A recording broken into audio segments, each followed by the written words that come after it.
We don't have time for No, we don't have time for this. It's kind of like the story we wanted to tell where the one wrestler said he was going to go to the back, and I'm going to tell Strife because somebody was too stiff with him.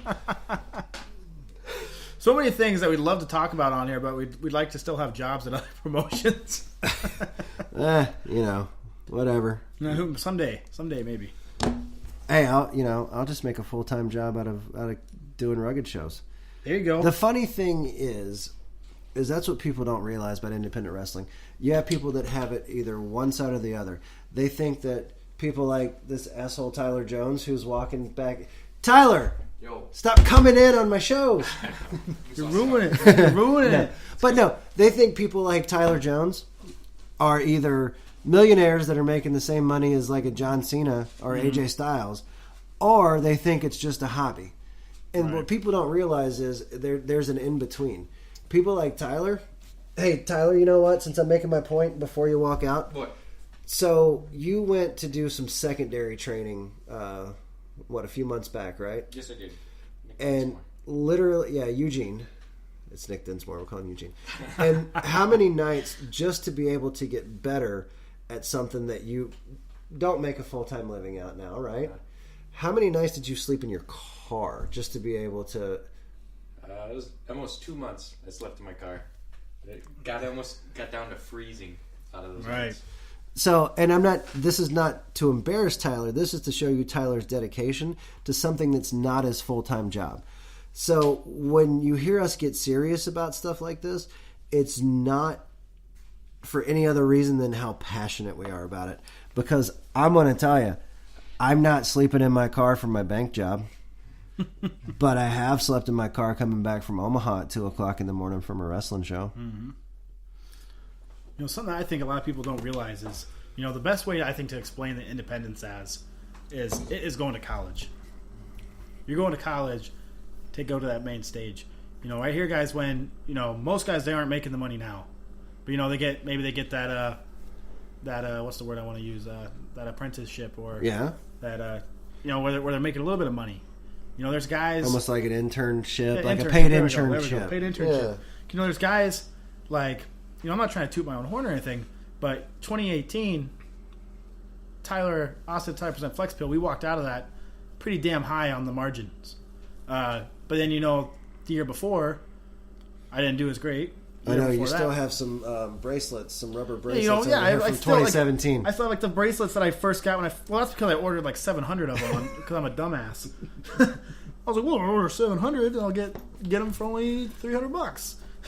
Whatever it was. Anyways, but there's so many in my house. There's so many of those in my house. Sorry. I'm at the point now where I just throw them at people. Just take these away from me. Please take these. But that's the thing, guys. Is right now is the point where we're trying to learn our craft, to perfect our craft, so that we can go on and live in the nice big fancy house.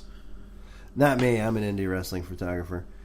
Yeah. Right. I mean, I had somebody ask me once, if the WWE called, would you go? Here's two things. One, they're not going to call me because I'm a wrestling photographer. They don't want wrestling photographers because they don't want people that know the business. Same reason they don't have wrestling writers. By the way, I'm not shitting on the WWE, but they want entertainment people. They want people that have done sports, done that and the other.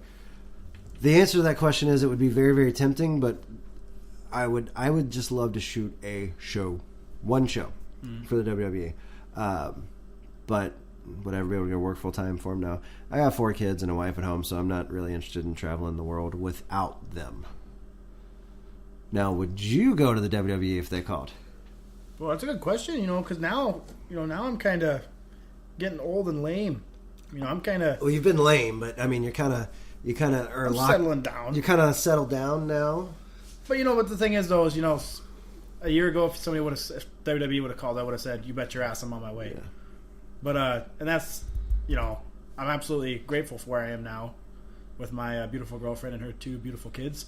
But, that's kind of the difference is, that's not a knock either. There's people that are here to do it as a hobby. There's people that are here to make it to the WWE. There's people here that want to make a living on the indies. And I'm so happy to have all of them. Yeah. There's people, there's just such a wide variety of people in this business. Well, and the business is about to get even bigger. The pie is about to get almost twice as big now with the folks down in Jacksonville. Oh my God, we've just dipped into just being a regular ass podcast. Now we're talking about WWE and AEW. Jesus. What is this shit? Put a damn knife in it. What do we got next on the agenda? I don't know. My list is up. Your list is up? My list is up. Oh, Jesus. You know, I mean, if people from the WWE are listening, you know, Donnie Pepper Cricket, give him a call. That's one of my goals for 2019. Is I want Donnie to be seen by an even bigger stage than he is. You know, my love and devotion for Donnie Pepper Cricket is maybe a little unnatural, but I can tell you for sure he feels the same about me too. You know, guys, we're going to probably close out the episode here. Just kind of talk a little bit more about Rugged Pro. We're talking about what we got coming on. We're going to get a little more in depth on some of those fun, cool surprises we got going on before we log out of here. So, you know, first things first, guys. Obviously, January didn't pan out. But, you know what? You thought it was over? March 30th is the official debut of Rugged Pro Wrestling. I promise I'll keep this to 30 seconds. So in episode 1, I started talking about you thought it was over. So the original thing was people thought, oh, if Fouts actually does this, it's just going to be one show. The whole point of the second show, which is now the first show, of you thought it was over, was kind of, hey, fuck you, guess what? This is for real. It totally has a different meaning now. Now it's like, you thought it was over, now we're really going to have the show. You know, we got March 30th, we got you thought it was over. We got April 27th in Cresco, Iowa. We're going to kind of step out of our comfort zone. We're going to go down there. We're going to tear it up. We're going to kick some ass. You know, we got a lot of young, hungry talent on that card already, guys. You know, might be some folks you haven't seen yet. And that's exactly, and that's something that we're proud about. You know, because Rugged Pro, we're here. We're ready to bring in. You know, we're here as a proving ground of sorts. Maybe some folks you don't want to see. Oh! Sorry, that was a personal shot. I had to do one last negative thing because the rest is positive. And then May 4th. Mm-hmm. What's the name of the show? Oh, because didn't we have to change it? Oh crap! We do have to change. We still have to change it. Okay. Well, the May 4th, just know that Bob Evans is going to be there, and 2 people that Bob picks from the seminar will get to wrestle on the show. They get to wrestle me and Jim Bob Spicy. No, they don't really. I'm not wrestling. But that's the thing, guys. Is there's going to be 2 guys picked from that. They're going to be in a very prominent position on the show, and then anybody else who does that seminar will be entered in a battle royal to crown the. I don't want to spoil too much, guys, but the world title tournament is going to be happening later this year, and the winner of that battle royal will earn a spot in the tournament. So wait.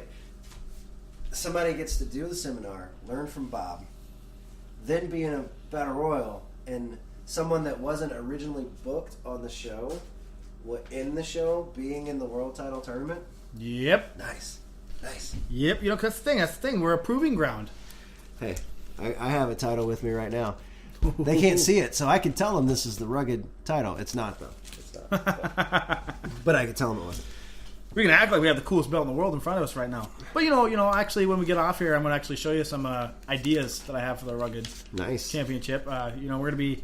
That's kind of the thing is now, guys, is we're in full effect mode now. We're supposed to have a nice ease into it with that January event. But, you know, now it's guns a-blazing and we're ready to take over. Speaking of, I'm going to publicly put you on the spot because I've been talking about this for over a year. Ooh, one name that I want in this tournament that you've got to make happen for me. I know I'm the director of operations, but you're the guy with the checkbook. The front man. C. You know, maybe if he does, maybe he can earn his way in the door. Maybe he can show up to that seminar, earn himself a spot in the Rugged Pro #1 contender tournament entry, whatever the hell you want to call it. Blowing up. Dude, okay, you know what? Screw it. You know, Jossie is one of the top talent around right now. He's somebody that you've been saying it for a while, and I'm saying it right now. That guy's gonna go places. We're gonna see him on TV, so I hope prior to seeing him on TV, we can see him holding a little gold in Marshalltown. Ooh, baby! Oh, I thought you were going with the Phantasma there. Oh, why would I do it? Why wouldn't we have Fuego do it? You know, Fuego lives here too? I think he's Fuego somewhere. Fuego's somewhere in the house. Let me go see if I can find Fuego.